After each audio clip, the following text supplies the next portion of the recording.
Всем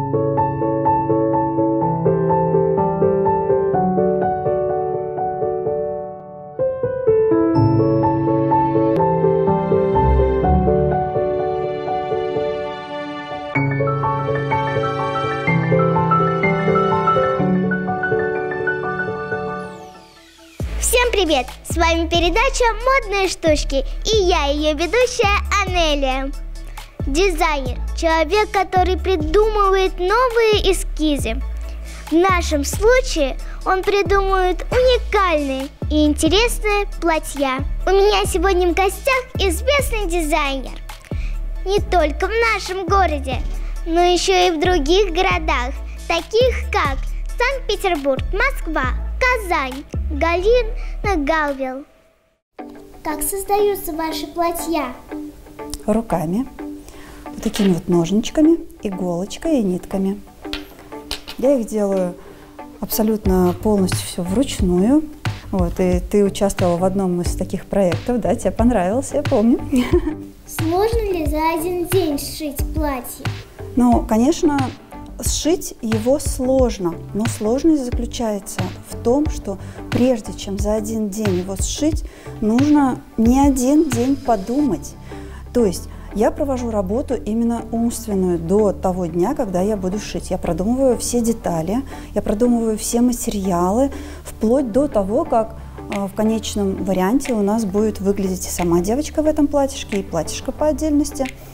И каким образом я могу его сшить за один день.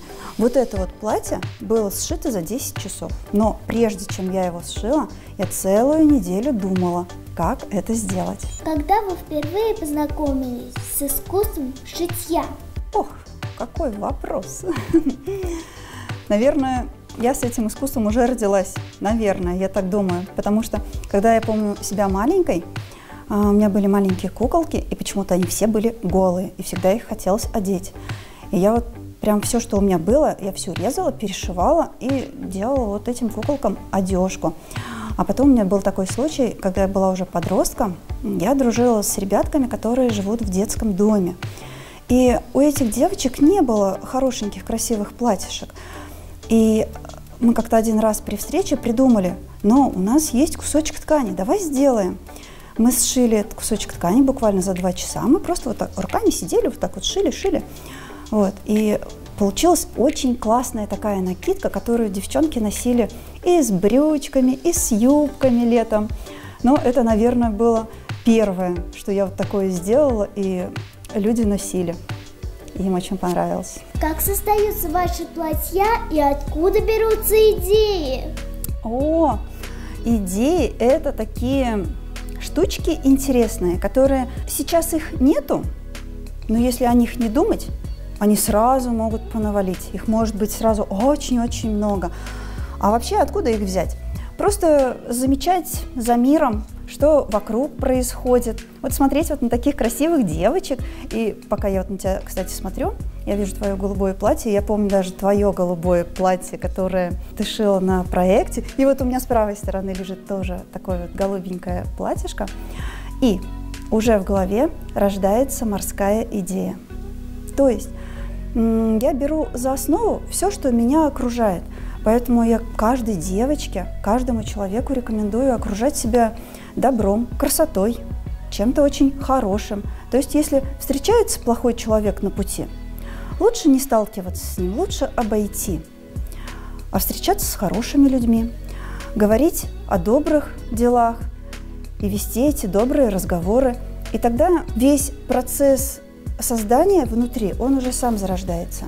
Поэтому и получается что-то красивое, нежное, спокойное. Но в моей коллекции есть такие платья довольно-таки агрессивные.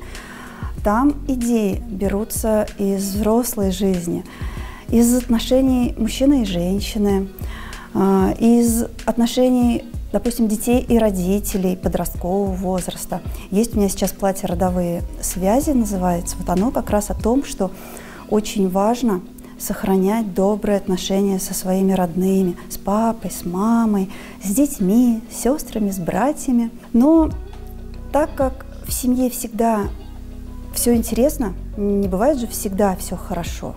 Бывает ведь иногда и плохо, бывает обидишься на кого-то, бывает поссоришься. Да что говорить, с друзьями наверняка ссоришься, да ведь? Вот. И вроде ты расстраиваешься, но от этого никуда не деться. Не нужно близко к сердцу принимать, нужно просто все простить и идти дальше. И вот так вот родилось мое платье «Родовые связи». Это как раз о том, откуда берутся идеи. Из жизни, из того, что нас окружает. Анеля, вот смотри, это платье для маленькой девочки Анечки. Ее возраст сейчас 1 год и 3 месяца. Ну, то есть она совсем маленькая. Вот сейчас мы дошьем его, совсем осталось нам чуть-чуть. Мои вот эти вот шелковые ниточки любимые. Помнишь, я рассказывала, чтобы вздеть нитку в иголку, нужно срезать ее подоскосок. Вот. И тогда она легко в эту иголку попадает. И все. И она попала туда. Я тебе предлагаю пришить мою стрекозу на это платье. Да, подхватывай ткани вот отсюда вот. Допустим, вот мы отсюда возьмем. Вот. Все. Лови иголку, пришивай стрекозу. Так, нет, смотри. Раз ты вывела нить в одну сторону, значит, с этой же стороны ты ее должна воткнуть обратно. Так, я там поймаю. Ну-ка, подправь. Угу. Близка ли вам пословица «Глаза боятся, а руки делают»? О, это самое необходимое, что вообще в жизни нужно. Потому что страхи одолевают нас всех. Но нет такого человека, который бы не боялся. Нет, вот бывает же у тебя, что ты боишься, да? Или ты думаешь, ой, у тебя сейчас не получится. Бывает? Вот. Поэтому не нужно бояться. Ты начни делать, а потом все получится. Давай, вытаскивай иголочку. Я вот так вот начала делать весенне-летнюю коллекцию сейчас. Она у меня идет в разработке. И прежде чем я ее начала делать, честно говоря, я не то что опасалась, а меня посещали мысли, а нужно ли? Что я делаю? Вот. Но я решила, лучше я начну, а там посмотрим. И когда я ее начала, она оказалась настолько здоровская, классная, что мне уже хочется, чтобы наступило лето и одеть все эти наряды. Одежда, потому что будет не столько вечерняя, сколько повседневная. Так что можем будет ходить каждый день в ней. Давай, вытаскивай. А правда ли ваши платья шьются вручную, без швейной машинки? Конечно. Это очень особенное платье, когда шьешь вручную.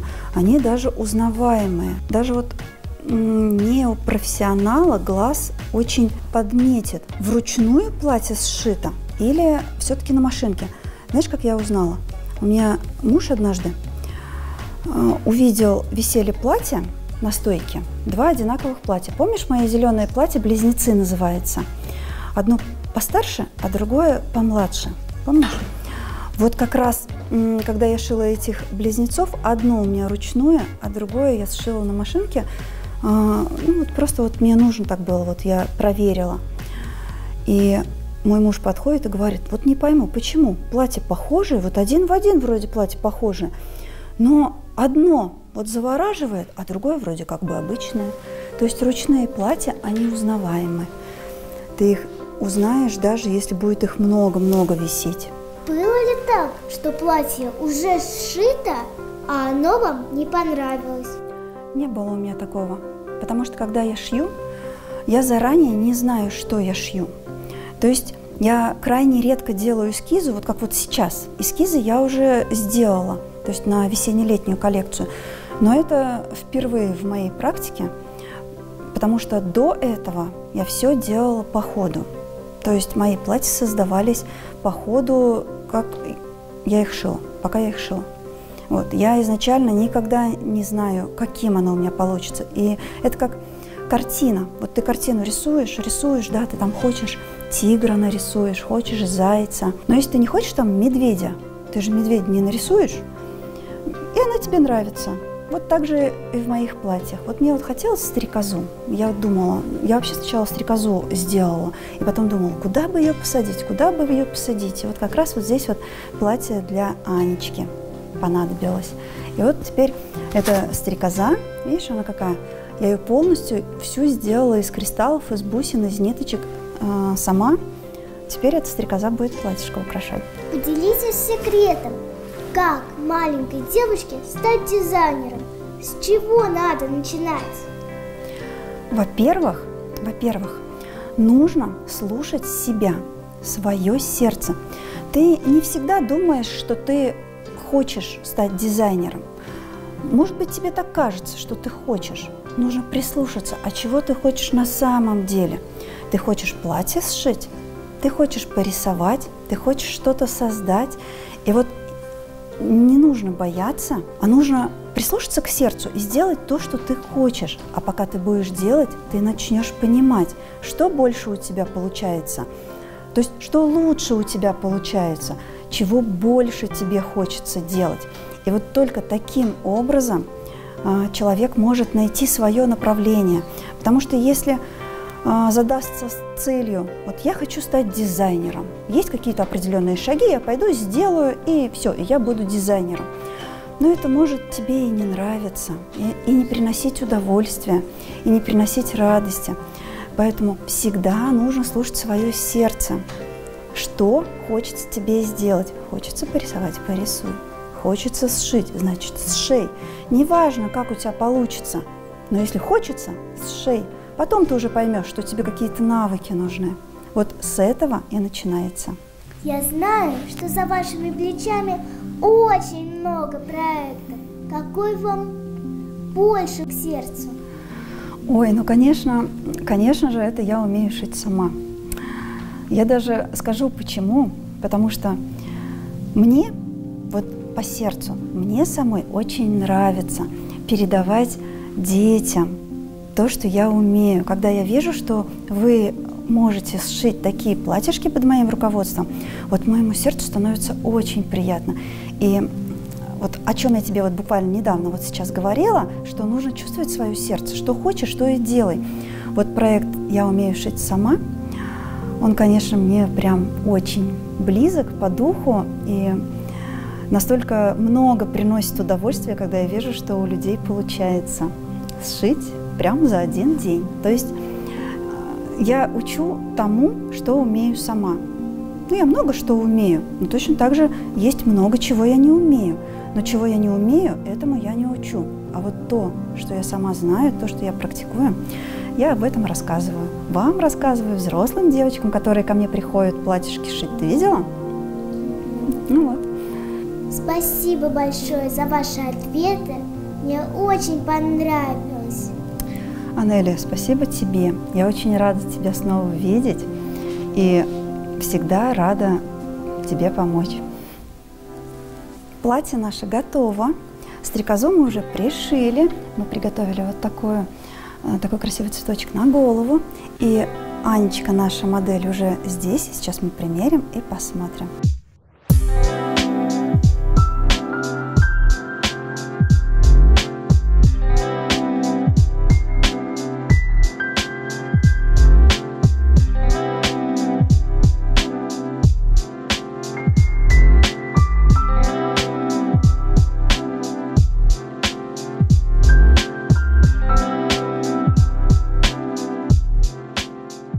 Девчонки, а как вы относитесь к бальным платьям? Смогли бы вы его носить каждый день, как в старые добрые времена? Я бы смогла носить платье. Я бы не смогла носить платье, потому что оно может быть длинное и в нем неудобно. Сложно было шить самим? Было очень тяжело. Каждая девочка должна шить сама. Какие трудности возникали? Трудностей у нас не было. Вышивать бисером.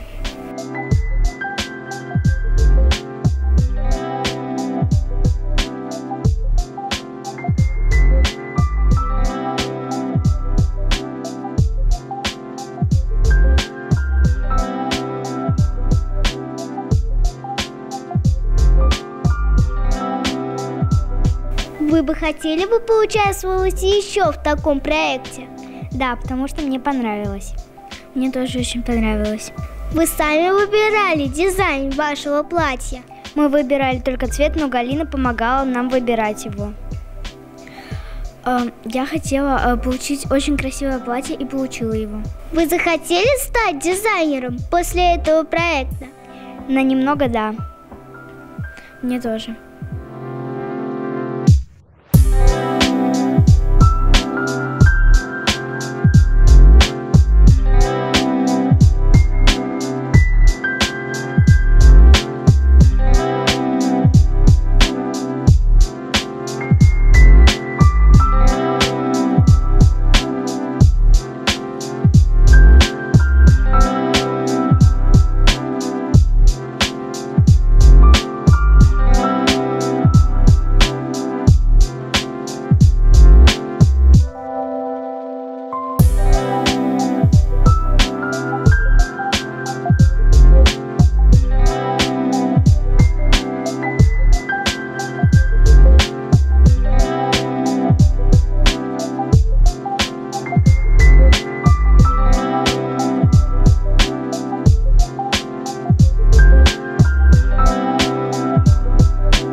Передача «Модные штучки» и я, ее ведущая Анелия. Пока-пока!